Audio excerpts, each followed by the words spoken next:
باباك كان عنده تأثير كبير قوي عليك إمم. في مزيكا؟ علشان برضه هو كان فاكر إن أنا باعمل ده هواية. هو زمان كان بيمثّل في المسرح وهو في الكلية، وكان عندهم في كلية تجارة جامعة إسكندرية كان آآ في التمانينات تقريبًا ما كانش لسه في فرق تمثيل جوّه الجامعة، جوّه مم. الكليات يعني. مم. فكان هو وأصحابه أسسوا فريق التمثيل بتاع كلية تجارة جامعة إسكندرية. دلوقتي الفريق ده اسمه فريق كلية تجارة الفنون المسرحية، لأنه في فنون شعبية وفي اوكي. مسرح وتمثيل وفي حاجات كتير. تمام. وكان بيحب الموضوع جدا، وكان على طول في ورش وفي المسرح ومش عارف ايه وبتاع، وبيسقط في الكلية علشان مش عايز يخلص علشان يفضل طالب فيفضل موجود في الفريق وهكذا. كل ده كان بيعمله من ورا ابوه، لان هو ابوه اللي هو يعني هو انا بالنسبه لابويا مثلا اللي هو ايه، يعني انا مستقبلي مرسوم ومتخطط ماليش دخل فيه، هخلص التعليم الجامعي هروح اشتغل مع ابويا في المصنع، يعني ملهاش حل تاني، ما حدش هيسيبني في حالي، فانا ايه، انا خليني بسقط كده ايه، خليني قاعد في الكليه شويه عشان انا بعرف اعمل اللي انا عايزه يعني. تمام. ما اخلص مش عارف اعمل حاجه خلاص. وفعلا ده اللي حصل. تمام، هو ده اللي حصل بالظبط. فشاف امي قرر انه يخلص اتجوز، مفيش فضل على علاقه بالفريق، وفضل بيدعم الفريق، وفضل الفريق التمثيل بتاع الكليه، وفضل راح جاي عليهم يعني. بس خلاص بقى يعني he's not practicing، يعني خلاص بطل الموضوع يعني هتفضل هوايه وهتفضل حاجه عجب، ثانويه في الحياه. مش حاجة أساسية. لما جه هو كان فاكر ان انا كمان بعمل كده. تمام. لما جه وبقى حضر اول حفله بقى، لما جه حضر لي اول حفله سنه 2014، هنا بقى هو ادرك انه ايه ده، ده انت، ده بجد انت، ده بجد، ده في جمهور، ده دي كانت في حفله في مكتبه اسكندريه في جريت هول، وكان في ناس كتير، والراب ما كانش دلوقتي زي دلوقتي، لا لا احنا ما خالص. كناش في المين ستريم and it wasn't that cool خالص. مم. تمام. فاللي هو لكن ستيل كان في جمهور and it was full house. ده كان سنة كام؟ 2014. تمام. ف فهو اتصدم، اللي هو ايه الناس دي كلها. بس وطلعنا على المسرح وغنينا وعملت performance ومش عارف ايه، وغنيت الاغنيه بتاعت انا مسامحك دي، هو كان سامعها اوريدي خلاص بقى، ويعني احنا خلاص بقينا اصحاب والدنيا تمام. بس عمري ما غنيتها في حفله، قلت هغنيها في الحفله دي. وهو كان كان موجود. في الجمهور. كان في الجمهور. كان في الجمهور ايه بقى، قاعد هو بيرتب من الاول خالص من قبل الحفله بكام يوم ازاي، وبيتكلم بقى مع اختي ومش عارف ايه، ازاي انا عايز اروح اقعد في النص، في الاول خالص في النص. تمام. وعايز ابقى اول واحد موجود، وعايز ابقى كده انا تحت المسرح على طول. تمام. وهم يعني.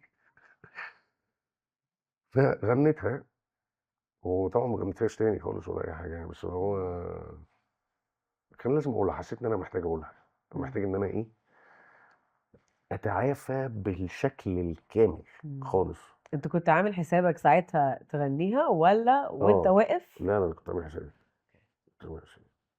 آه، المهم بعد الحفله دي هو كنت انا اياميها، كان دايما طبعا انا بصي ابويا كان بيصرف عليا، بس انا بعد ما كبرت شويه كده بقيت اتكسف اخد فلوس من البيت اصلا، واتكسف ان انا يعني انا عايز انا ابقى يعني بعمل كل حاجه. آه، فبس طبعا عادي يعني كأي شاب لسه بيدرس ولسه ما بيشتغلش وبيعمل مزيكا، اللي هو دي مش شغلانه، انت حاجه، وبعدين انت مش عارف الراب ده له مستقبل، المزيكا دي ايه اصلا، انت حد هيبص في خلقتك بعد كده ولا انت، ما حدش فاهم. تمام.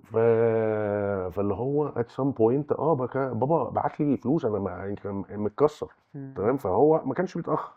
بس فابتديت ان انا اروح اشتغل في الكول سنترز. اوكي. تمام. ابتديت اروح اشتغل في كول سنترز مم. من وانا عندي 19 سنه كده. مم. آه، اروح اشتغل 10 شهور، سنه، سنه ونص، ومش عارف يعني، ما عرفتش اكمل سنتين في اي كول سنتر اشتغلت فيه. تمام. لان انا بروح بحس ان انا يعني انا ببقى شاطر جدا في الشغلانه، فبحس ان انا ايه ده حلو، انا بحبها، لقيت نفسي، وبعد كده بتبقى انت يعني انا بتعب، مم. مش بتاعتي خالص. تمام. فبكرهها. تمام. وبكون عملت شويه فلوس فبرجع اعمل مزيكا. تمام. وبعد كده بستك، واللي هو مش عايز اكلمه كل شويه اقول له ابعت لي فلوس، فاللي هو برجع تاني اشتغل ايوه ايوه وبعد كده اعمل شويه فلوس وهكذا. فهو آه. لما جه وشاف الحب، هو كان مبسوط ان انا بعمل ده، لان هو كان عايزني، اللي هو مش عايزك تبقى زيي. انا فضلت الف في الفلك بتاع ابويا واسمع كلامه واعمل، هو اللي يعني فضلت ادور في فلكه كده لحد ما انا لبست في حيطه في الاخر. تمام. لكن انا مبسوط ان انت من دلوقتي بتحاول تعمل حاجه لنفسك، يعني زي ما هو انا صعبان عليه انه مش قادر يعمل لي زي ما هو اتعامل معاه، yeah. بس مبسوط ان انا قادر اعمل حاجه. وهو في سني ما كانش بيفكر كده، ولا كان عنده الانرجي دي، ولا كان ما كانش الشخص المسؤول ده yeah. في شخص السن ده. مختلف وقت مختلف فمبسوط. yeah. المهم لما بعد الحفله دي قال لي: هو انت كانوا حفلتين ورا بعض، واحده في اسكندريه وواحده في القاهره، واحده في اسكندريه وتاني يوم القاهره، فهو الاثنين حضرهم. بعدها بكام يوم كده ايه، وفضل بقى الموضوع معايا زي الاطفال، انه كل ما بيقابل حد: بص بقى احمد بص، ويقعد يطلع الفيديوهات ويقعد مش عارف ايه يوري اي حد، وما بيتكلمش غير عن الموضوع ده. تمام. كان ايه احساسك ساعتها؟ ما كنت مبسوط، يعني ما حسيتش الاحساس ده تاني من ساعه ما مات خالص، مهما حد فرح بيا كده خالص. مم. المهم آه، راح قال لي: انت بتاخد كام في الشغلانه دي، كول سنتر ده بتاخد كام انت؟ قلت له: باخد كذا. كنت بقبض مثلا 2400 جنيه ساعتها، سنه 2014. 3000 جنيه بالبونص كده لما تاوفر اتشيف وتبقى وما غبتش ولا يوم وبتاع، تمام تعمل 3000 جنيه، مبلغ وقدره. وانا ب 19 سنه ده. قال لي: طب ما يعني ده كام دولار دول؟ طب بقول لك ايه، ما انت بص، انت اقعد من الشغل هديهم لك انا دول كل شهر، خليك بقى ركز في اللي انت بتعمله، المزيكا دي انا بص ركز بس. قلت له: بجد؟ قال لي: اه، أنا مش عايزك تبقى زيي، ركز بس في اللي انت بتعمله ده، مالكش دعوه. الاستمراريه هي اللي هتجيب نتيجه، انت بس عايز تفضل زي ما انت، ما بتقطعش. القطعات اللي بتعملها هي دي هي بتبوظ الدنيا. خطير. تمام. طبعا لو يشوف القطعات اللي انا بعملها دلوقتي كان زمانه لطشني بالقلم على وشي. هو بعد كل ده هتقعد تقطع تاني وتقعد مع نفسك تاني وتقعد ده؟ بس ما علينا، يعني انا ببقى محتاج ده، ببقى محتاج ده. القطعات دي انا ببقى محتاجها بس وقتها، ما علينا. المهم هو طبعا كان بيتكلم مع اصحابه. اللي حصل ان فريق التمثيل اللي هم اسسوه في كليه التجاره ده وهم صغيرين سنه 81،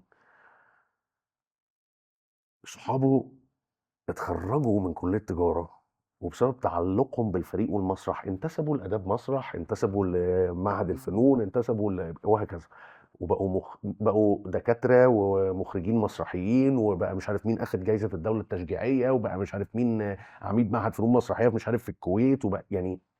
فاللي هو انا بقى مش عايزك تبقى زيي. تمام. اللي هو وهم قالوا له كده، يعني هم قالوا له كده لما لقوه بيتكلم في الموضوع كده. قالوا: طب ما يعني ما تعملش معايا زي ابوك بقى، فاكر انت كنت بتبيتنا في المسرح ومش عارف ايه وبتاع وكذا وكذا، وكنا بنعمل مش عارف ايه بايدينا وكذا كذا كذا، وتسيبنا وتروح عشان ابوك هيعمل مشكله لو انت اتاخرت. ما تعملش بقى كده. تمام. وخد الموضوع جد. تمام. فتحول. قال لي: يا بخت اللي بيشتغل بهوايته. بص دول صحابي، بس يعني انا فخور بيهم، بس انا ببيع فراخ في امريكا في الاخر، يعني انا دلوقتي مش شغال في هوايتي. يعني اللي هو وهم دكاتره مسرحيين ومخرجين ومش عارف ايه وبتاع. يا بخت اللي بيشتغل بهوايته، مش هيشتغل تاني في حياته. فده كان دوره، ده كان دوره بقى. بس بعد ما مات حسيت انه ما لهاش لازمه، خلاص بقى. ما اعرفش انا حصل لي حاجه. كنت حاسس لحد ما توفى كنت حاسس ان انت كنت بتعمل ده عشانه؟ تقريبا كنت بعمل كده وانا مش واخد بالي، مم. لان كان عندي صعوبه شديده ان انا ارجع اعمل ده تاني مم. من غير ما هو يشوفه. مم. كانت صعبه قوي. انا لحد النهارده، لحد النهارده مهما آه، أي حد قريب مني أوي فرح بيّا ما باصدّقوش، مش ما باصدّقوش، لأ بابقى عارف إنه مبسوط بيّا وفرحان بيّا وفخور بيّا ومش عارف إيه وبتاع، بس مش زيه هو، إمم، الموضوع مختلف. إمم. فكك الvalidation بتاعه كان بنزين.